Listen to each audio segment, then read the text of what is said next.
Bienvenidos a el ex barrio de la estación. Todos a bordo. ¿Alguno de ustedes alguna vez ha estado en silla de ruedas? Pienso, la gran mayoría no, pero sí hay algunas personas que sí lo han estado, aunque sea de manera temporal. Y siendo así, entenderán lo complicado que resulta a nivel físico la parte de ya tener una discapacidad.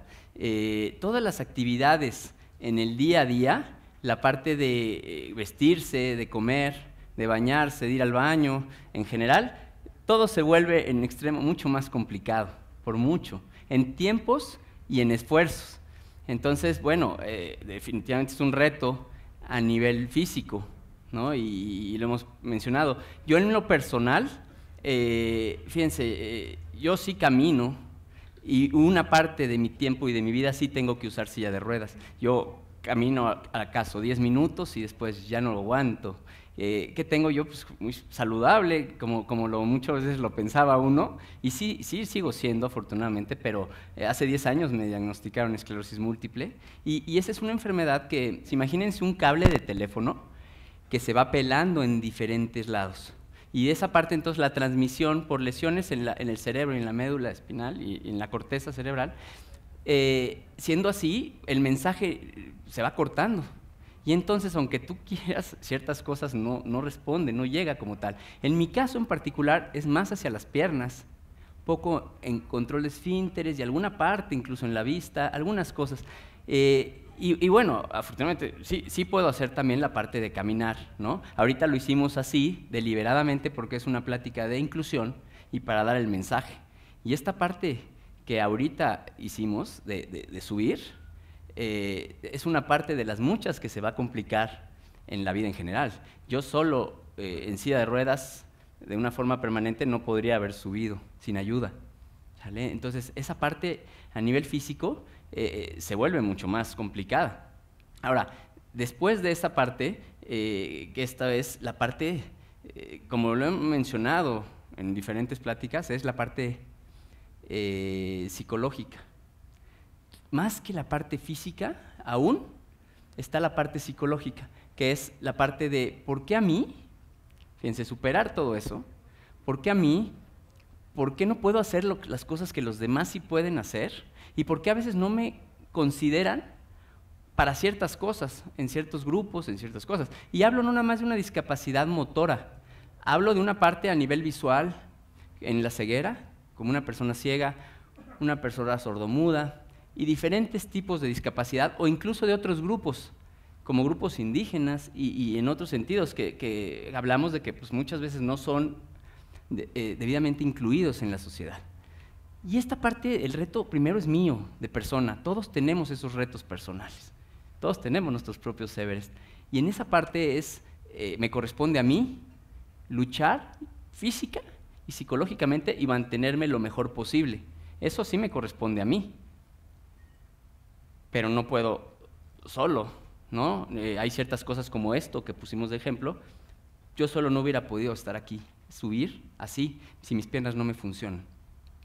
Entonces, bueno, dentro de esta parte son las dos, la parte física y la parte psicológica. Y yo quisiera, en parte en sus carpetas, hay una hoja, que por favor saquen una hoja y una pluma, y le voy a pedir, fíjense, de la parte de esta parte de la mitad, digamos, de esta primera fila que tiene separación, de esta primera fila hacia mi lado derecho, y de la parte de esta fila hacia mi lado izquierdo, esta del lado izquierdo va a ser con ceguera, simulando discapacidad visual. Y aquí, con la mano que no usan normalmente, que no es su mano diestra, la otra, quiero que en una hoja, en esta parte que tengan, escriban por favor, de este lado, con la mano no diestra, su nombre. Y de este lado, sin ver, por favor, sin ver, que escriban su nombre. Por favor, damos unos segundos para hacerlo. A ver qué tal les sale.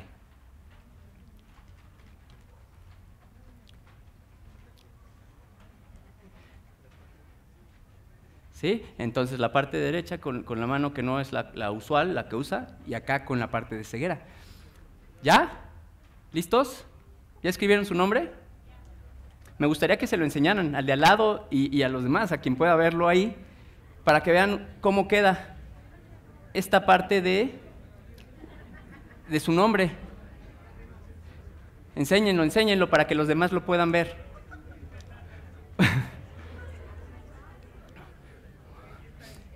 Seguramente, porque así debe ser, no tenemos la misma destreza para poderlo hacer y en muchas ocasiones tenemos que practicar 2, 3, 10, 100 veces para llegar al nivel que ya tenemos en ese sentido para poderlo hacer.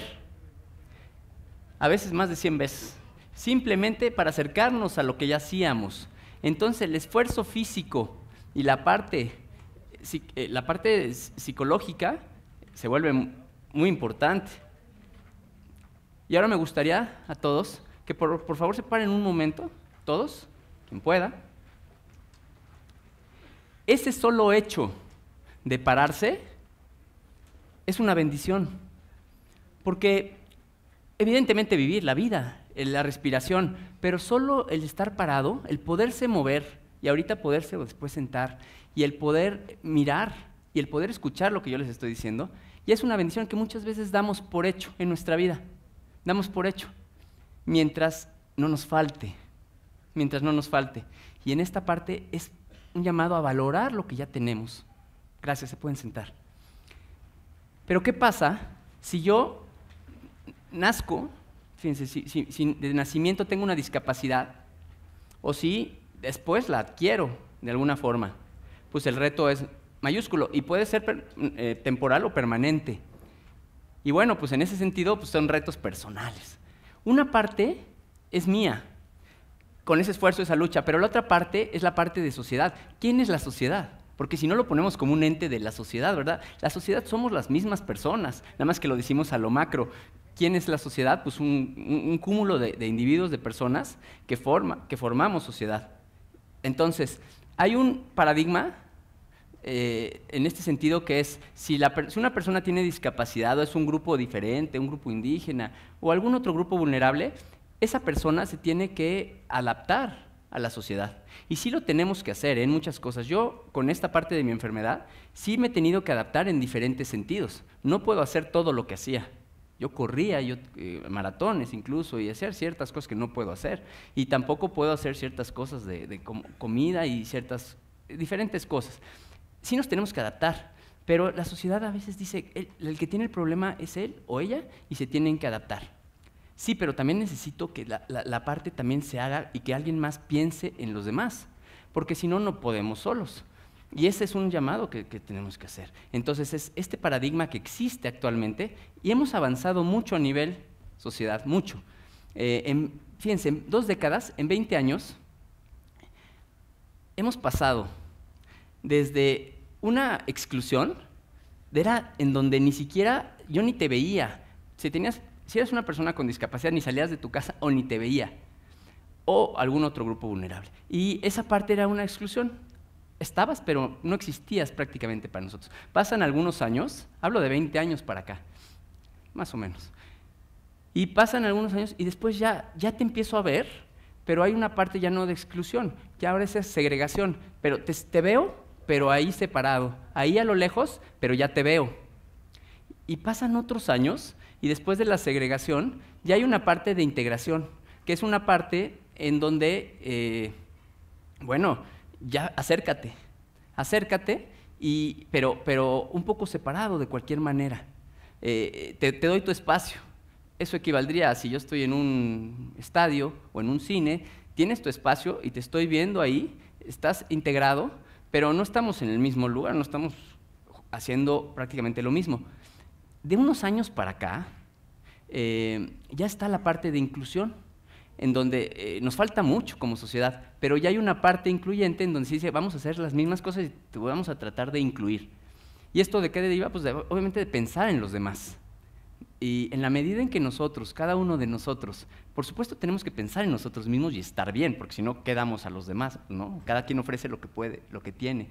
Pero en ese sentido, mientras más esté absorto en mí mismo, en pensamientos, en preocupaciones, en quejas, en muchas cosas que pueden haber, si a mí me duele la muela, difícilmente voy a pensar en ayudar a los demás. Y en ese sentido es un reto. ¿Cómo ir pensando en incluir, si yo estoy bien, a los demás? Un gran reto entonces de la sociedad es romper con este paradigma. Y viene toda la parte de discriminación, de incomprensión, de prejuicios. Decía Einstein que es más fácil destruir un átomo que un prejuicio. Nos cuesta mucho trabajo en ese sentido. Y estos cambios por eso no son un cambio de la noche a la mañana. Y en la sociedad pasan años y hemos ido creciendo. Sí hemos tenido muchos avances, pero nos sigue faltando mucho. Y cuando vemos con respecto a otros países, estamos muy cortos.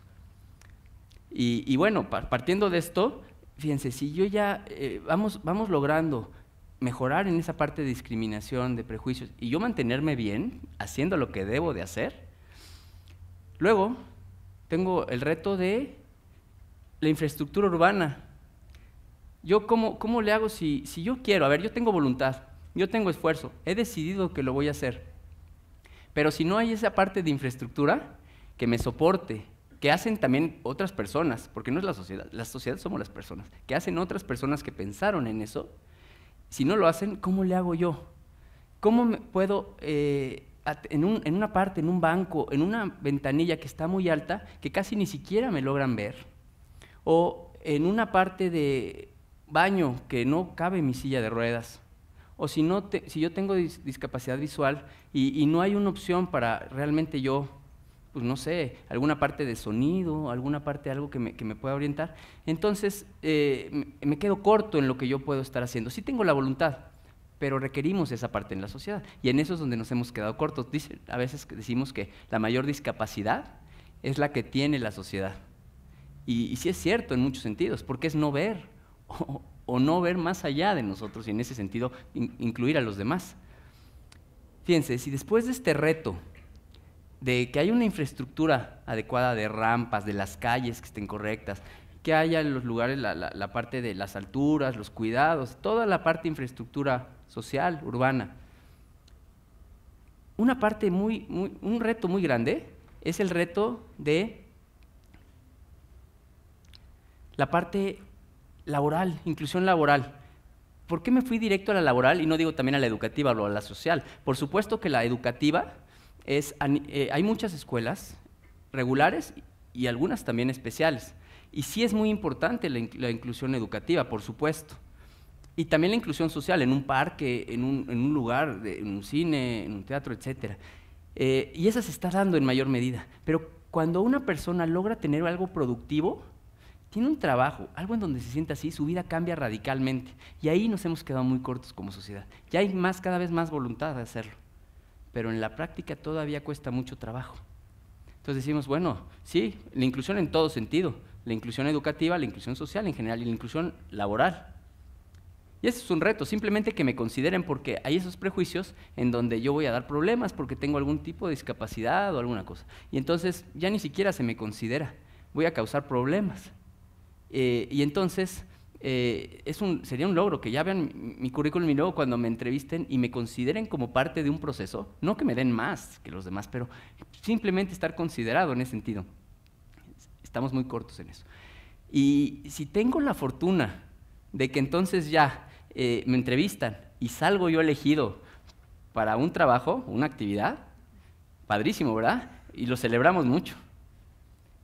A mí me cuesta porque veo muy poca gente que tiene esas opciones, muy poca gente. Estamos en esas causas de la parte de discapacidad y más. Sí se está dando, pero en poca medida. Y ya teniendo toda esa parte, viene la otra. Fíjense, después de esto, si ya soy afortunado y ya me consideran para una parte de laboral, la siguiente es que haya infraestructura ahí en el trabajo, porque si yo necesito subir a un segundo piso y ahí está mi trabajo y no hay una rampa, si no hay una parte de un elevador, algo que me permita, de entrada no me hubieran contratado, porque desde ahí eso ya es un freno. Desde ahí, pues como no tenemos eso, pues no te contrato, porque no puedes subir. Y si los baños no están lo suficientemente grandes, amplios, no puedo entrar al baño. entonces no es algo para mí. Entonces, así nos vamos limitando en diferentes cosas. Yo digo que son retos, pero la verdad son obstáculos. Yo digo obstáculos, pero también retos. Son retos en diferentes sentidos. Y en este caso, a nivel sociedad, pues tenemos un reto muy grande.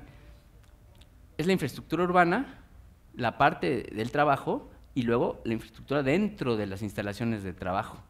Entonces, se va complicando, prueba tras prueba tras prueba.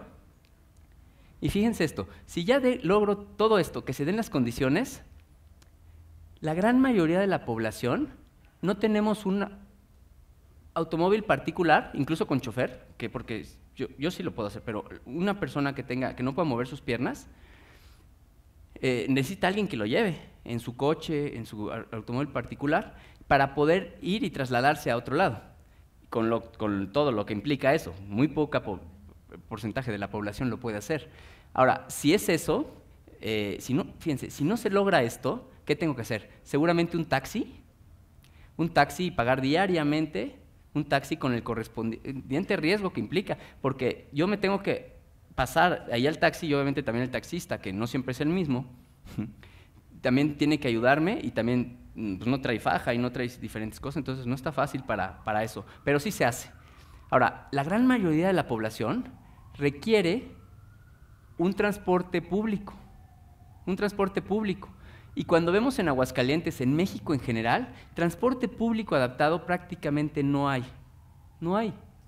Y pretender que yo en una parada, digo, si tengo la bendición, la suerte que en mi trabajo esté muy cerca, unas calles, me ahorro ciertas cosas. Pero aún así, 2 o 3 calles es súper difícil, porque no todas están parejas, algunas tienen obstáculos, tienen laterales que están inclinados, etc. Pero no pasa con la mayoría se tiene que trasladar. Si después de esto llego a la parte de, ya estando ahí, fíjense, en esa parte del transporte público, yo esperar que el chofer se baje, venga por mí, me haga la parada, venga por mí, y después de eso, venga, me cargue, subamos 2 escalones, que es lo del camión, para poder estar ahí, y después de esto, con riesgo para él y para mí, porque pues, cargar a una persona no está fácil, y algunos pesan más que otros, y no está fácil. Y luego, que baje por mi silla, la doble, sepa cómo cerrarla y demás, y luego la suba, y todos los demás pasajeros se esperen ahí para que, pues, buenamente así, bueno, con las prisas que cada quien pueda tener, ¿verdad? Imagínense eso, la verdad es que es una utopía, no pasa, al día de hoy no pasa. Entonces, fíjense todo lo que tiene que estar aconteciendo en las condiciones de una persona que tiene este tipo de discapacidad, por ejemplo, u otra, visual o de alguna otra. Entonces, hablamos de obstáculo tras obstáculo tras obstáculo. Y sí, sigo pensando que es reto tras reto tras reto. Pero aún así, es complicada, muy complicada la vida de una persona. De por sí, cada uno de nosotros, como ya se ha mencionado, tenemos una lucha con nosotros mismos, y es la batalla suprema que yo le llamo. La batalla suprema es con nosotros mismos. Y esta parte la tengo, y tengo que pasar todos estos obstáculos. Fíjense, nada más les voy a comentar antes, esta parte de obstáculos está muy, en este sentido de la parte, es algo que, digamos, que puede cambiar, sí puede cambiar, pero necesitamos romper ese paradigma, por un lado, y 2, tenemos que empezar a trabajar con la población en el sentido de, no todo el mundo tiene por qué saber. Un maestro, ¿cómo va a saber? Si yo le digo que vamos a traerle a un niño con ceguera o con sordera, que sepa ya cómo manejar todo eso, cómo estar con él, cómo guiarlo, cómo hacer, o con ella. Y así como él, en diferentes ámbitos. Yo quiero acercarme a una persona con discapacidad o algo, ¿y cómo le ayudo? No es tan fácil. Alguien también tiene que explicar, y esa es la labor que tenemos que seguir haciendo con toda la población. Y tenemos que trabajar desde la niñez, porque un niño que hoy esté sensible a eso, cuando sea arquitecto, va a considerar en su proyecto a la parte de rampas y los espacios suficientes, o que sea médico, va a tener programas de prevención o de rehabilitación y los va a aplicar, o cuando sea servidor público va a poder hacer también algunas cosas de legislación, no sé, cada profesión. Entonces, desde ahí ya vamos teniendo la parte sensible, y eso está muy importante, pero no nada más con los niños, con los adultos también. Entonces, sí se puede, y tenemos que seguir trabajando en mucho. Les digo, hemos avanzado mucho en estos 20 años, pero falta mucho y hay que seguir trabajando. Son retos. Ahora, cuando vemos que es un ámbito lejano, que pues, a mí no, ese ámbito no, lo mismo decía yo, ¿no? Hace 10 años, cuando me diagnosticaron esto. Y yo les digo que en un auditorio que tiene, estamos de más de 200 personas, 250, 300 personas, el 6%, y así es en el país en general, tiene o va a tener alguna discapacidad pronto. 15 de nosotros, si no lo tenemos ahorita, porque la discapacidad no nada más es motora, algunos ya tenemos dificultades en la vista, o para mover algo, o para, de una u otra manera ya tenemos algo, escuchamos menos, etcétera. Y eso ya es ya te limita en ciertas cosas. Ahora, fíjense que de esta parte, les tengo una parte, todos nacemos sin poder caminar, y dependientes, dependientes totalmente. Si no nos dan de comer, si no estamos en esos cuidados, no podemos hacer las cosas por nosotros mismos al principio. Y es un ciclo de vida que también así va a ser al final de nuestra vida. No vamos a tener las mismas facultades. La gran mayoría va a ser por edad avanzada, con todo lo que implica, pero también por enfermedad e incluso por accidente. Y así somos, así son las estadísticas y así estamos entonces en diferentes momentos. Entonces, algo muy lejano no lo es tanto. Y en ese sentido, bueno, sí nos incumbe. Y aquí pongo énfasis en que la gran mayoría vamos a necesitar también apoyo y ayuda al final de nuestra vida. Qué padre llegar y como todos nos queremos morir, ¿verdad? Que yo mismo sin depender de nadie y hacer todo y siempre caminando y siempre haciendo las cosas, viendo muy bien, escuchando bien. Tampoco pasa muy seguido eso, no al final de nuestra vida. Y ojalá que no tengamos esta parte de accidentes o tengamos una parte de enfermedad. Sin embargo, hay mucha gente que sí lo vamos a sufrir, unos antes que otros, pero al final todos vamos a tener alguna limitación. Entonces, y la parte física y la parte psicológica. Entonces hay que trabajar desde la niñez, hay que trabajar con los adultos también, y yo aquí les diría a todos es, bueno, la invitación que hago hoy, que es, todos hemos tenido, tenemos o tendremos limitaciones, y hemos necesitado, necesitaremos, o en esa parte necesitaremos ser ayudados o incluidos. La inclusión es eso, es pensar adicional a mí en todos los demás. Y te veo, aunque seas con una condición diferente. No es una enfermedad, una discapacidad, y no es una parte que tenga que ser vista con lástima, pero sí es una condición que merece ser incluido. Todos queremos una mejor vida, todos queremos tener oportunidades y merecemos eso. Todos, y todos tenemos un sueño, de alguna u otra manera. Una parte de nuestra vida es vivir lo mejor posible nosotros con los que nos rodean, y los que nos rodean no nada más se limita a nuestra familia, es con todo el mundo en general, y esa parte sí la podemos lograr, tenemos las bendiciones para hacerlo. La invitación es esforzarnos por ser incluyentes, por cada vez considerar más a las personas que tienen alguna parte, algún grupo vulnerable, que no sean excluidos, que no sean segregados y que sean más bien incluidos en la sociedad. Y esa parte estamos todos llamados para tener una mejor vida. Estamos aquí, en este mundo, para servir a los demás. Muchas gracias.